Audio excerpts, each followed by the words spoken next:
Massacre and Massacre fans, this gonna be a long video, okay? Because I need y'all to understand what he's saying.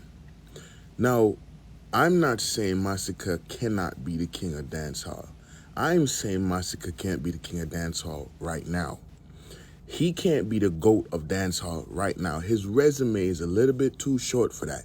Because when you say you're the greatest of all time, that simply means you put your resume next to any of the people that came before you, you can stack up against them, probably beat them.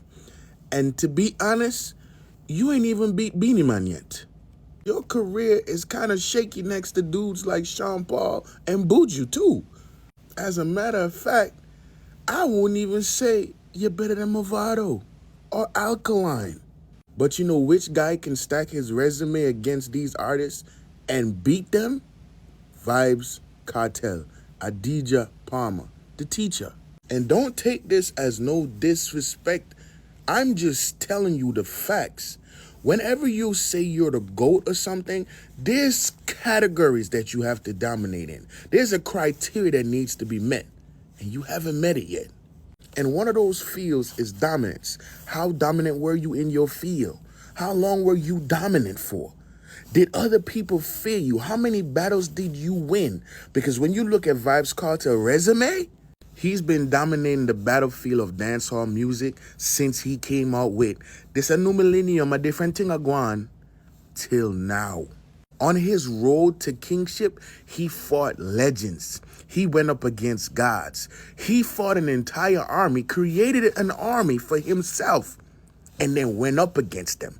Got locked in a dungeon, escaped from the dungeon, and came back to kingship. That is dominance personified. And number two is longevity. How long were you at the top four? How long did your reign last? How long were you considered to be the greatest? And it's been 20 plus years since Vybz Kartel has been considered the greatest dancehall artist of all time. Do you know how many artists he went through in a 20-year period that he came, met, and passed? If you look at his resume, from the minute he touched the scene, the legends he had to go through to get that crown: Spragga Benz, Bone Tequila, Beanie Man, Sean Paul, Shaggy, Ninja Man, Movado, and all these people that I'm listing is legends in their own right. And they were still very much relevant in the time when he came on the scene. So it's not like they were dinosaurs, they were old, or they were outdated. Beanie Man, Bone Tequila, and all these people still had hit songs and was still very relevant at that time. As a matter of fact, he ended Spragga Benz's career. Mr. Top Shotter, when? Yeah, got rid of that man. And now to the most important category of them all when it comes to GOATship: influence. How influential were you? Because let me tell you something. Vybz Kartel is single-handedly the most influential dancehall artist of all time, and it's not even arguable. And when I say influence, I mean that you have changed your field to the point where you are now the pinnacle, the goal in which everybody else that comes after you aspires to be.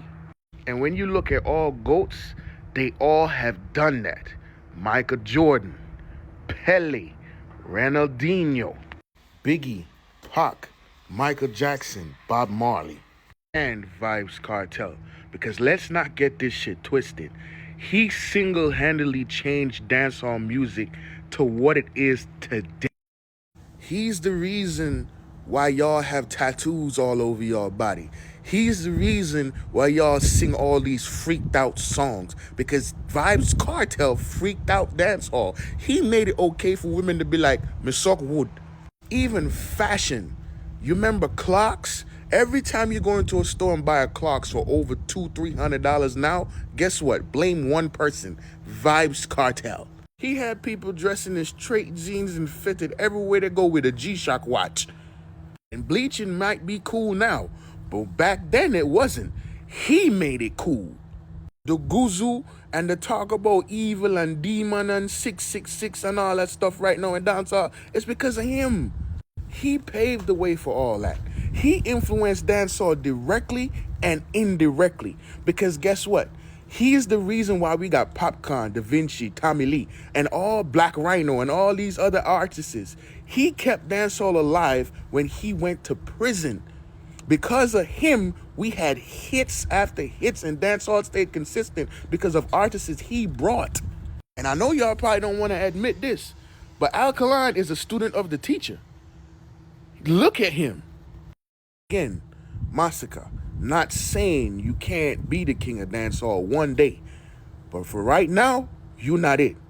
Because Adidja, Palmer, Vybz Kartel, the teacher, his resume, he deserved his kingship. He deserved that crown. He has put more than enough work in his field to be crowned the king of dancehall and to be the GOAT.